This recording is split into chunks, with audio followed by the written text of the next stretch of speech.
Oh, what is up, you guys? My name is BlitzVersion1, and welcome back yet again to Reaction Week Installment 22. This is actually the last video of this week. So, I tried to make it something interesting, something different, someone I have not reacted to before. So it's not Mark, it's not Jack, it's not Felix.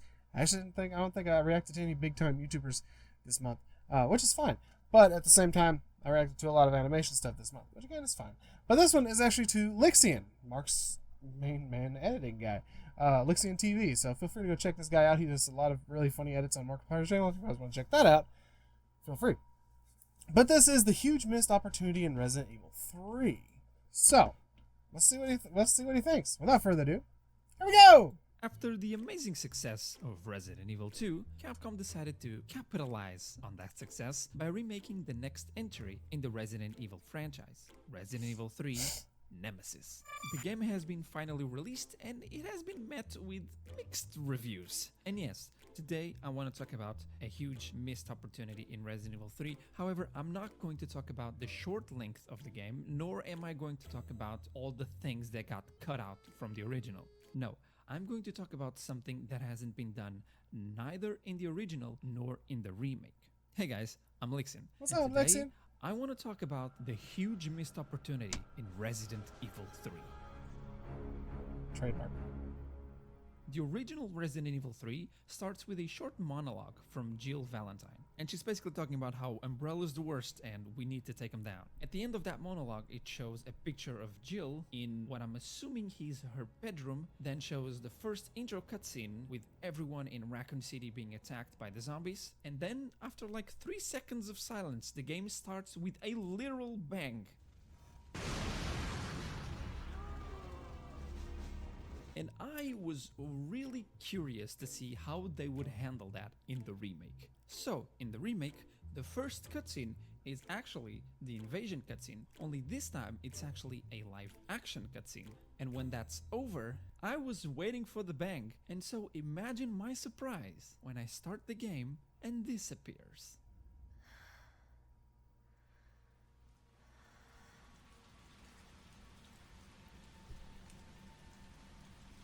It's so quiet. What is this? I was in shock and I loved it. Oh, that is interesting. It was so atmospheric and relaxing, yet at the same time it was unnerving and scary. What was happening?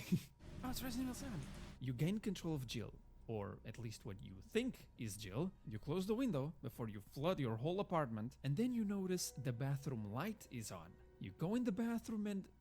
Okay, yep, checks out.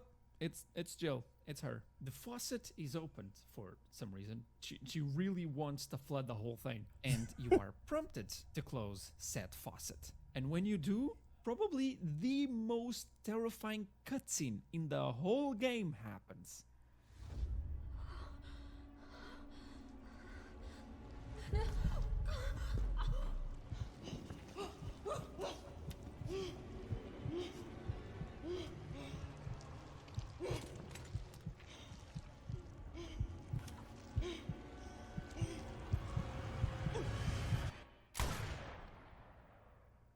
And then she wakes up. It's pretty dope. This was such a powerful introduction to this character. More powerful than any other introduction I've seen in a Resident Evil game. Jill Valentine clearly has post-traumatic stress disorder. Yep, yeah. Jill is suffering from PTSD. For those of you who are unfamiliar, Jill was in the first Resident Evil game, where she unfortunately saw unforgettable things. She saw her friends being murdered right in front of her, saw monsters that no one should have to see, faced the fear of being infected and turning into one of those things she was protecting herself from, and there's no way in hell that someone would make it out of there alive and not have their minds completely broken. After she wakes up, you can see the infinite amount of pills on her bedside table. She's not okay. No one would. And so when I saw this cutscene, I was ecstatic. I'm so down for this. I'm even more excited now. Could it be? Were we going to actually explore the repercussions of facing this sort of evil? Were we finally going to fight not only the monsters in front of us, but also the monsters in our heads? I was ready. I was so ready for this. and then they never do this again. Well, I mean, they do, but it's just one more time. Without spoiling too much, let's just say that halfway through the game, Jill goes into a deep slumber, and when she wakes up, we, again, see through her eyes. I have hands. I have feet. Then Carlos, a character from this game and a new friend of hers, shows up, saying that the city is saved. It's all over. What God. a relief. And then he turns into a zombie and attacks her. This was so cool. She has been through hell, and for a second, everything was fine. The nightmare was over. And then out of nowhere, she sees yet another friend turn into one of those monsters and attacking her. You can tell that she is in pain. She needs help. And of course, she tries to fake it, which I understand. Jill is not the type of woman to just sit still. She will fight. So she puts her "I'm fine" mask and goes to battle, ready to defeat anything that stands in her way. Because she has to. She has to stay strong to save the city and everyone she cares about. And this is why I feel this was such a huge missed opportunity in this game. The groundwork was all there. Why not explore it a bit further? In fact, let us play through it. All of these sequences were cutscenes, and honestly, it really felt like they wanted to do more with it. But they either rushed it or just wanted to give us a little hint that they might explore more of that in the future. My biggest hope right now is that they're actually working on some sort of DLC for this game where we can explore more of her PTSD. Remember when I said she goes into a slumber? Well, she does stay asleep for a while. Since the PTSD scenes were all dreams, they could have a DLC where you would play through one or more of those dream sequences. Take us back to the mansion and let Jill process her emotions and try to overcome them, and not simply wake up and keep on killing monsters like nothing happened.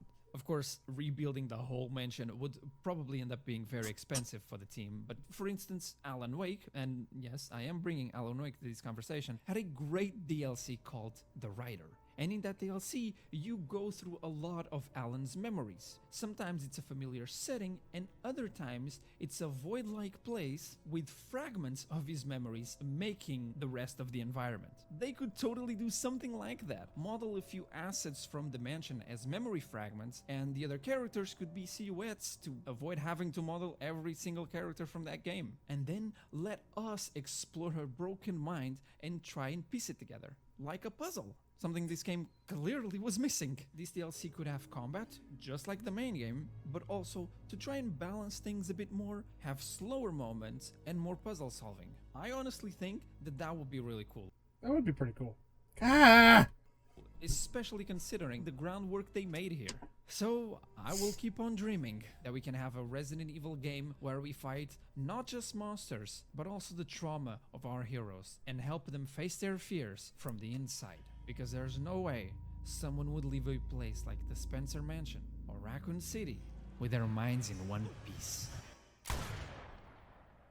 Well, I mean, that's just my opinion. Thank you so much for watching. I know it has been a little while, so let me thank you for coming back to the channel and watching this video. As you might have noticed, there have been some changes to the channel. Brand new avatar, brand new banner, and I've also been streaming here on YouTube, so if you don't want to miss those, make sure to subscribe and turn on all those notifications. A few days ago, we did our first charity stream for the Hope from Home fundraiser, and I didn't know what to expect. We started with a small goal of $500, and you guys completely blew that out of the water. We're also kicked a lot during the stream. I'm being kicked out of existence, and ended up raising more than $4,000, which was insane. It was so amazing because I've never done something like that before. Stick together and raise money for such an amazing cause. It makes a real difference. Meant a lot to me. So thanks to everyone who joined the stream. And remember, wash your hands and stay safe. I have also officially closed my Patreon, and instead I am enabling members here on YouTube. To me, it makes a little bit more sense since I'm streaming here on YouTube and everything. So if you'd like and can support the channel, simply click in the join button below to become a member. I've also been telling in my live streams that I'm working on a big video, which is not this one, but since Resident Evil 3 just came out and I really wanted to talk about this, I decided to make this one first. But the other one is still in the works. Do not worry about that. And that is all I have to say. Once again, thank you so much for watching, and I hope you guys enjoyed it. Take care.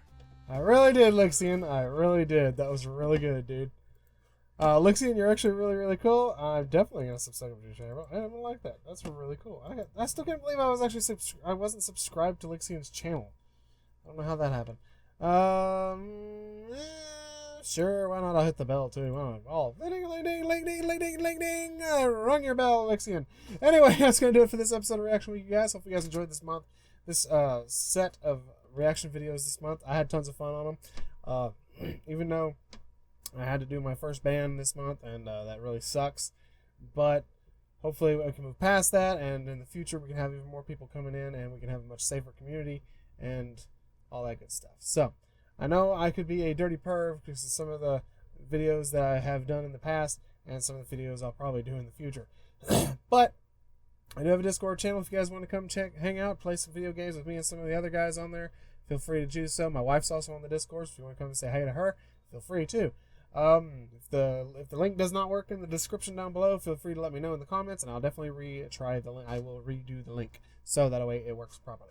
I also have different types of social media. I'm not on them very much. My Facebook is just spamming my videos. I'm on my Twitter occasionally more, so if you guys want to reach out to me on Twitter, feel free to let me know.